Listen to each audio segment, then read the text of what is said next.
अपने आप को बनते और मिटते देखा है। इस प्रकार के जयंती समारोह में जब हम एक जाजम पर बैठते हैं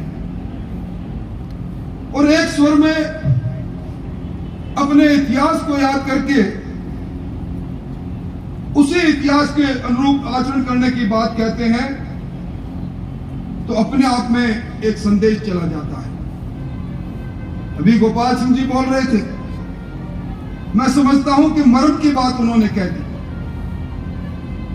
एक वक्त था जब सर कटाने से शासन मिला करता था, जब तलवार उठानी पड़ती थी, भाला उठाना पड़ता था। अभी बहुत अच्छी तरह व्याख्या की।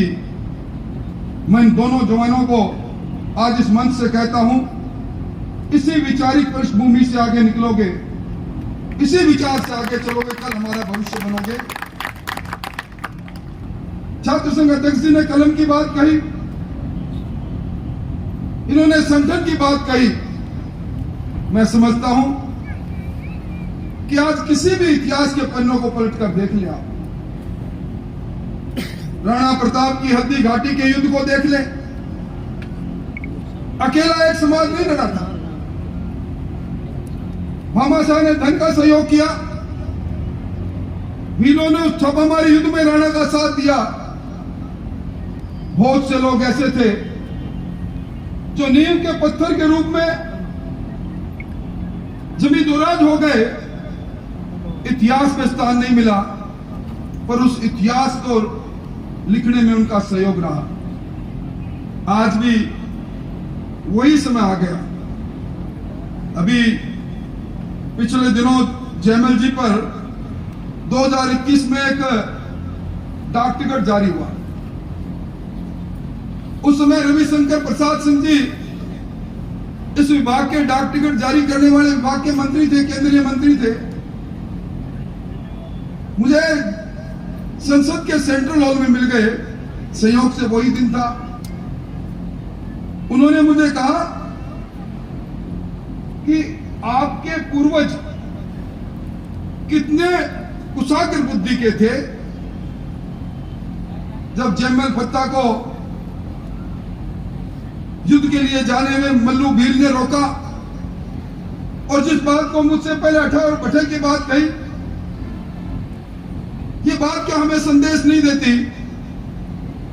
कि आज के समय हम अठे की लड़ाई लड़ते हैं, कभी बठे की लड़ाई लड़ी नहीं हमने। कई बार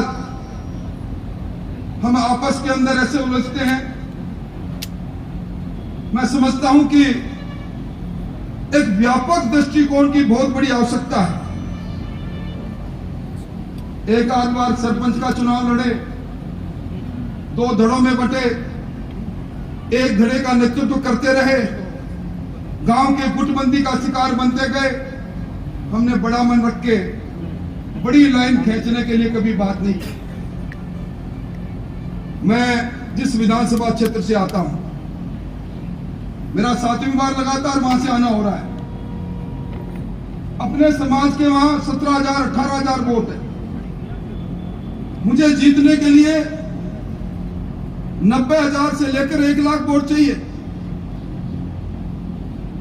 अब अगर मैं एक ही बाजा बजाऊं और ये कहूं कि मैं उस इतिहास की विरासत है, हमारे रगों में क्षत्रिय का खून है, हम अपने आप से और सब लोगों से अलग हैं। मैं समझता हूं कि चुनाव की मत की पेटी से वापस उस अधिकार को प्राप्त करने में मैं सफल नहीं हूंगा।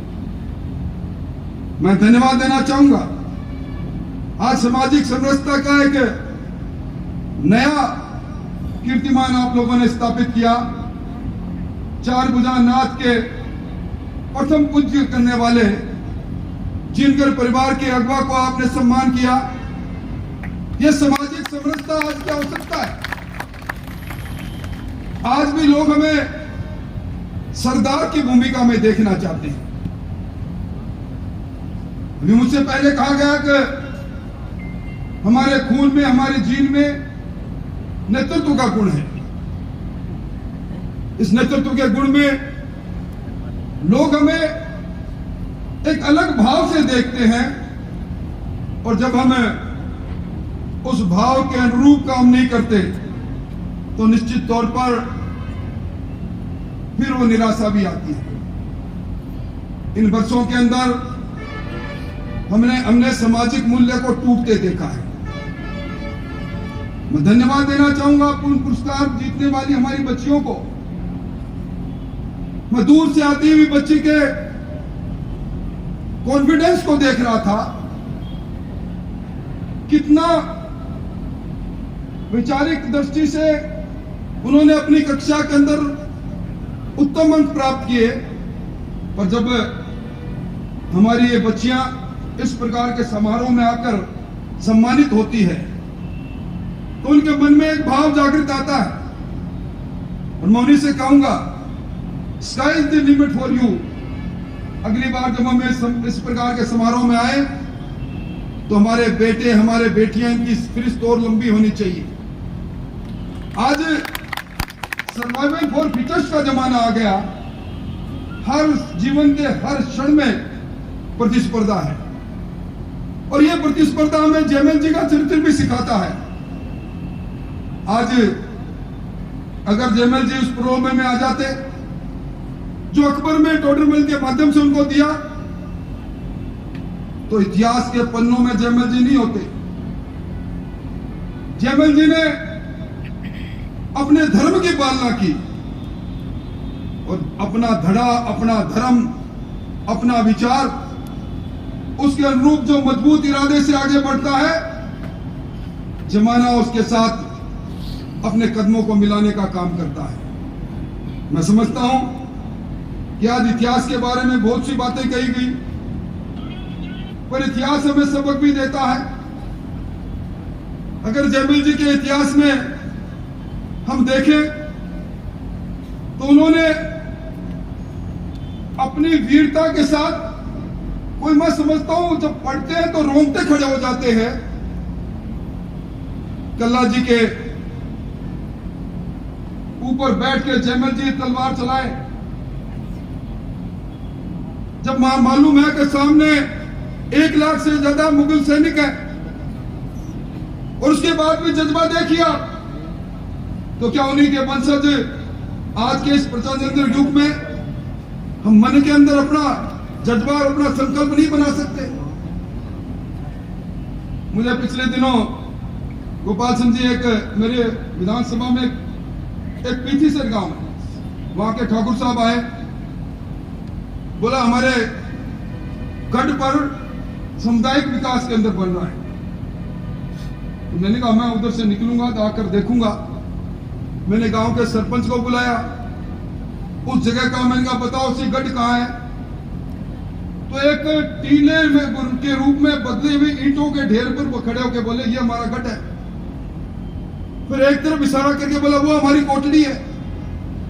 मैंने इस कोठड़ी के अंदर, ठाकुर साहब ये बताओ कि अगर इसमें कोई मैं पशु को भी डाल रखूं तो पशु रह सकता है? बोले तो शामिल है, हमारे परदादो जी की बनाई हुई है। मैं जयपुर रहने लग गया और हम सब भाइयों ने मिलकर उसको सुधारा नहीं, खंडर में बदल दिया।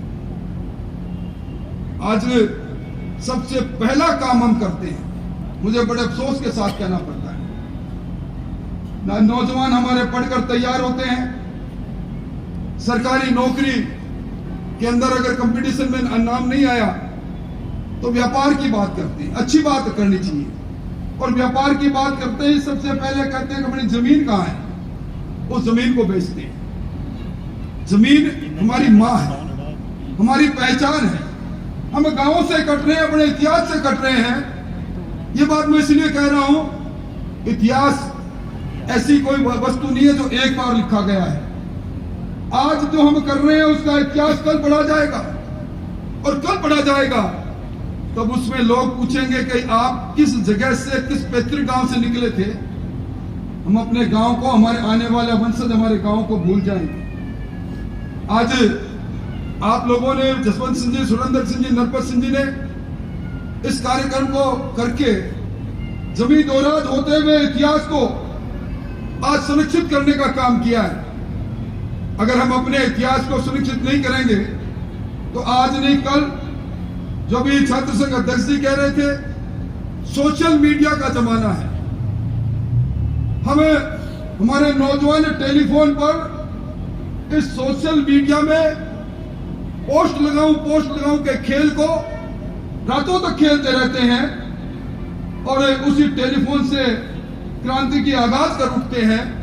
पर अगर उनसे पूछोगा आपका इतिहास क्या है, आपके दादोजी के पिताजी कौन थे, तो पगले जानते हैं। मैं समझता हूं इन सब चीजों के बीच में हम सब लोगों को, जब हम एक जगह पर एक स्थान पर बैठते हैं, सर गिना के देखते हैं, और जब लोग कहते हैं ये जो लोग आए हैं इनका इतिहास भी इस प्रकार का रहा कि आज उस इतिहास पर गौरवान्वित है, पर उसी इतिहास की असली संतान भी ये है। उन्हीं ऐतिहासिक पुरुषों का खून इनकी रगों में दौड़ रहा है। इतिहास से सबक लेकर इतिहास जो हमें संदेश देता है, उस संदेश पर हम चल रहे हैं। इस प्रकार की जयंती में अगर ये संदेश हम लेकर जाएंगे तो आज हमारा जयंती मनाना सार्थक हो जाएगा।